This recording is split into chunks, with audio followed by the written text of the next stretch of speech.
नमस्कार मंडळी, कशा सगळे मजेत आहात ना? तर कालचाच व्लॉग कंटिन्यू करत आहे. अन्वीला शाळेतून आल्यानंतर चहा वगैरे झाला आणि पप्पांनी सांगितलं त्यांना खायची आहे कारल्याचं भरीत. तर त्यासाठी मी वाटप तयारच होतं माझ्याकडे. शेंगदाण्याचं कूट टाकलं आणि त्याच्यामध्ये थोडेसे मसाले टाकून घेतलेले आहेत आणि हे ना चिंचेचं कोळ करून मी टाकणार आहे. सोबत थोडीशी साखरही मी त्याच्यात टाकलेली. गूळ टाकायचं असेल तुम्ही गूळ टाकू शकता. तर तिखटानुसार 3 चमचे मी मसाले घेतलेले आहेत. गरम मसाला, त्याच्यात हिंग वगैरे टाकून घेतलेला आहे. आणि आता ना मी हे कारल्यामधली सगळ्या बिया काढून घेणार आहे. मी बॉईल वगैरे करून घेत नाही आहे, डायरेक्ट जसे आहेत ना आपले तसेच कट करून घेणार.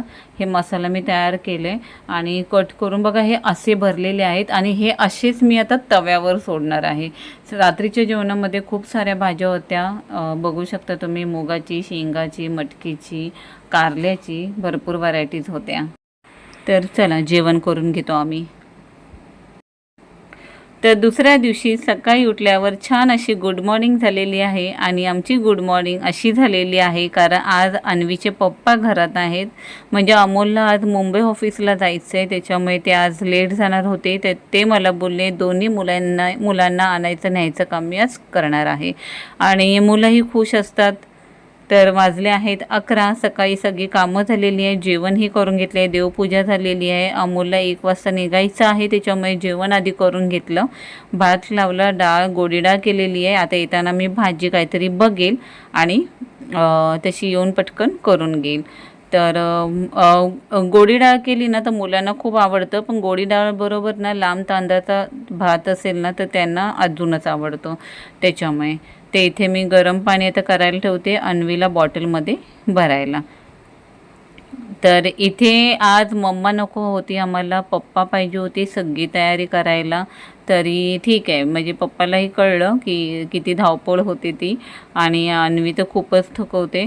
आणि इथे ना केसांची हेअरस्टाईल वगैरे झालेली आहे, मॅडमची पावडर वगैरे, टिकली वगैरे सगळं झालेलं आहे, अमोलनीच केलेलं आहे. आणि आता सोडायला जाणार, पप्पा येणार आहे सोडायला, म्हणजे मॅडम आज खुश. सगळ्यात चांगली मोठी सरप्राईज होतं अर्णवला, कारण अन्वीला सोडून आल्यानंतर अर्णवलाही अमोल बोलले मीच जाणार आहे. कारण म्हणजे मुलांना ना चालत येण्यापेक्षा पप्पा असतील ना गाडीवर आणायला तर ते खूपच हॅप्पीनेस असतात. खूप आनंद होईल त्याला जेव्हा पप्पांना तो बघेल. त्यासाठी सरप्राईज आहे ते, त्याला माहिती नाही आहे पप्पा त्याला आणायला येणार आहे. तर मॅडमचा सगळा मेकअप झाल्यानंतर अचानक जोपर्यंत निघत नाही ना तोपर्यंत खरंच पाऊस नव्हता, पण जेव्हा आम्ही बाहेर गाडी काढून निघालो तेव्हा हा असा पाऊस आला ना. मी छत्री घेऊन गेली गणपतीच्या मंडपात. अमोल बोलली दे मी हिला रेनकोट घालतो, मीही घालतो, कारण ऑलरेडी शाळेचा टाईम कट टू कट झालेला होता. हा पाऊस एवढा खोटा आहे ना, कोणाकोणाबरोबर असं होतं नक्की सांगा. मुलं शाळेत जाताना आणि शाळेतून येताना पाऊस पडतोच पडतो. तर आम्ही निघालो शाळेत. मी अन्वीला सोडलं आणि अमोलनी गाडी इथे लावलेली. ट्रॅफिक बघू शकता, एवढी ट्रॅफिक आहे ना की स्कूटीनं त्यांनी पुढे आणली नाही, इथेच लावलेली आहे त्यांनी. त्यांना म्हटलं अर्णवला न्यायला आलात ना तर इथेच तुम्ही गाडी लावा, पुढे नेऊ नका. ही एवढी ट्रॅफिक का आता कळव्यात होते कळत नाही. पुढे येता येता दिसलं नाही सीताफळ, खूप छान होते. तर मी ना 1 किलो घेतली, मुलांना फळं आवडतातच तर मी फळं घेतलेली आहेत. घरी आलो, जेवण करूनच गेलेलो होतो. अर्णव, मी आणि अमोल आम्ही जेवून घेतलेलं आहे.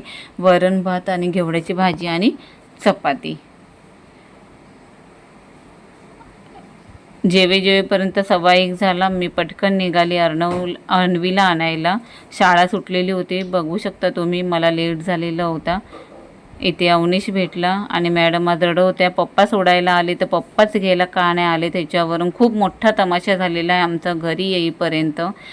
मुलींचं असंच असतं, मुलांचं पण असं असतं, पप्पा जर सोडायला आले गाडीवरून तर न्यायलाही त्यांनी यायला पाहिजे. तर चला, ही व्हिडिओ इथेच थांबवते. व्हिडिओ आवडली असेल तर व्हिडिओला लाईक करा, शेअर करा आणि सबस्क्राईब करा आणि बेल आयकॉनवर क्लिक करा, जेणेकरून येणारे व्हिडिओचे अपडेट सगळ्यात आधी तुम्हाला येतील. तर बाय, टेक केअर आणि काळजी घ्या सगळ्यांनी.